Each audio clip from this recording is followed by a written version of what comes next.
प्रधानमंत्री सूर्य घर मुफ्त बिजली योजना को केंद्रीय कैबिनेट ने आज मंजूरी दे दी। इसी पर ज्यादा जानकारी दे रहे हैं केंद्रीय मंत्री अनुराग ठाकुर। कि रूफटॉप सोलर प्लांट के लिए 18,000 रुपए प्रति किलोवाट की सब्सिडी दी जाएगी। इसके अलावा जो डिस्कॉम्स हैं इनको भी अपना आधारभूत ढांचा, इंफ्रास्ट्रक्चर और टेक्नोलॉजी को अपग्रेड करना पड़ेगा। डेडिकेटेड मैन पावर देनी पड़ेगी। उस व्यवस्थाओं के लिए भारत सरकार उनको इंसेंटिव देगी।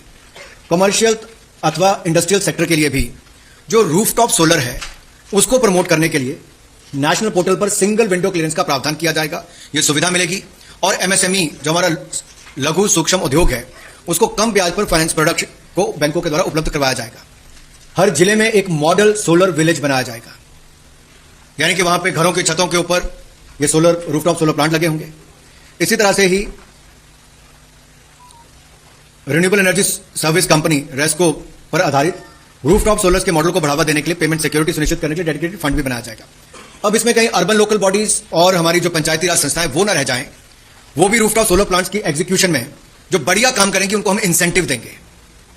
और केंद्र सरकार के सभी भवनों पर 2025 तक प्रायोरिटी बेसिस पर मिशन मोड में रूफटॉप सोलर का डिप्लॉयमेंट किया जाएगा। एक इसमें आप सबके ध्यान में डाल दूं, जो भारत में मैन्युफैक्चर्ड सेल्स और मॉड्यूल होंगे उन्हीं का ही स्कीम में उपयोग किया जाएगा और सब्सिडी के आप पात्र बनेंगे।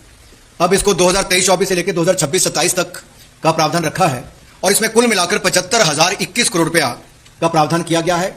और यह सेंट्रल सोलर स्कीम है, यानी कि पूरा पैसा जो सब्सिडी का है वो भारत सरकार ही देगी और बैंकों से भी रेपो रेट के ऊपर केवल 0.5% ब्याज लिया जाए, इसका प्रावधान भी भारत सरकार कराएगी। अब 45 गीगावाट की रूफटॉप सोलर की जो कैपेसिटी तैयार होगी, इसमें 30 गीगावाट की केवल रेजिडेंशियल एरिया में ही तैयार होगी। सो इससे जनरेट होने वाली सरप्लस बिजली को भी नेट मीटरिंग के आधार पर बाकियों को भी दिया जाएगा। इस स्कीम के क्रियान्वयन से देश में सोलर मैन्युफैक्चरिंग को, सप्लाई चेन को और इंस्टॉलेशन और ऑपरेशन मेंटेनेंस, इन सब में लगभग 17 लाख लोगों को सीधे तौर पर रोजगार के अवसर मिलेंगे। 17 लाख लोगों को सीधे रोजगार के अवसर। और इसमें देश में सोलर एनर्जी का इकोसिस्टम भी सुदृढ़ होगा। जो दूसरा विषय है वो कृषि से और खेती बाड़ी से जुड़ा हुआ है। और जब मैं कृषि की बात करता हूं तो खाद, यूरिया, इस सबका एक बहुत बड़ा महत्व है। अब पिछले कल ही जैसे माननीय प्रधानमंत्री जी ने हजारों ने करोड़ों किसानों को हजारों करोड़ रुपए की किश्त दी और ये लगातार लगभग 3 लाख करोड़ रुपया भारत सरकार ने पीएम किसान सम्मान निधि से आज तक मदद की है। लेकिन एक मदद जो लगातार भारत सरकार करती रही वो ये भी है कि दुनिया भर में खाद यूरिया के दाम कई गुना बढ़ गए, लेकिन मोदी जी ने कहा था किसान के ऊपर खाद और यूरिया के बढ़ते जो दाम दुनिया भर के हैं उसका हिंदुस्तान के किसानों पर बोझ नहीं पड़ने देंगे।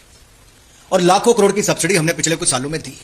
आज का निर्णय भी न्यूट्रिएंट बेस्ड सब्सिडी एनबीएस, उसके रेट जो हमने फॉस्फेटिक और पोटेशिक जो पीएनके फर्टिलाइजर्स के लिए है वो खरीफ क्रॉप के लिए 1 अप्रैल 2024 से 30 सितंबर 2024 तक के लिए निर्धारित किए हैं। अंतर्राष्ट्रीय बाजारों में उर्वरकों की बड़ी दरों का प्रभाव किसानों पर ना पड़े, इसलिए निर्णय लिया गया है कि जिस दाम पर पिछले साल ये मिलते थे उतने ही दाम पर इस साल भी मिलेंगे। कोई बढ़ोतरी नहीं होगी, 1 रुपया भी दाम नहीं बढ़ाया गया है। आगामी खरीफ सीजन के लिए इसके लिए जहां नाइट्रोजन के लिए 47.2 रुपए प्रति किलो, फास्फोरस के लिए 28.72 रुपए प्रति किलो, पोटास के लिए 2.38 रुपए प्रति किलो, सल्फर के लिए 1.89 रुपए प्रति किलो सब्सिडी निर्धारित की गई है। इन दरों से जो डीएपी की बोरी है वो बैग 1350 रुपए का पिछले साल मिलता था, इस साल भी 1350 रुपए में ही मिलेगा।